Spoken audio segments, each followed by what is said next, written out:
কাল reduction firing মেথডে মাটির জিনিস পোড়ানো দেখিয়েছি, আজ দেখাবো অক্সিডেশন ফায়ারিং প্রসেস। একটা হাঁড়ি নিয়েছি যেটা আগে থেকে ফুটো করা। আমি যখন কাঠের গুঁড়ো দিয়ে পোড়াই তখন এটাই ব্যবহার করি। যদিও ওইভাবে পোড়ানোর জন্য হাঁড়িতে হোল থাকাটা ম্যান্ডেটারি নয়, কিন্তু এই অক্সিডেশন মেথডে মানে লাল করে পোড়ালে হাঁড়িতে হোল থাকতেই হবে, কারণ এতে চারিদিক থেকেই অক্সিজেন ঢুকতে পারবে। এভাবে কয়লার প্রয়োজন হয়। গয়নাগুলোকে ভালো করে সাজিয়ে দিচ্ছি। তোমরা লাল করে পোড়াতে চাইলে কাঠের উনানের মধ্যে দিয়েও পোড়াতে পারো। আমি সেইভাবে পুড়িয়েছি আগে, তবে কয়লা দিয়েই ১ম পোড়াচ্ছি, শুধু তোমাদের দেখাবো বলে। তারপর নিয়ে চলে এসেছি গ্যাস ওভেনের ওপর। ২০ মিনিট আমি একদম লো হিটে রাখবো, কারণ হঠাৎ করে মাটির টেম্পারেচারটা বেড়ে গেলে গয়নাগুলো ফেটে যাওয়ার সম্ভাবনা থাকে। ২০ মিনিট লো হিটে রাখার পর আমি গ্যাসটা বাড়িয়ে দেব। আর হাই হিটে ঠিক ততক্ষণ রাখবো যতক্ষণ না পর্যন্ত কয়লাগুলো নিচের দিক থেকে ভালোভাবে আগুন ধরে যায়। তারপর গ্যাস বন্ধ করে সারা রাত রেখে দিয়েছি।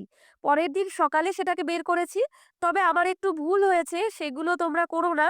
আমার হাঁড়িটা গয়নার তুলনায় একটু ছোট হয়ে গেছিল। উপরের দিক পর্যন্ত আগুনটা খুব একটা ভালোভাবে জ্বলতে পারেনি।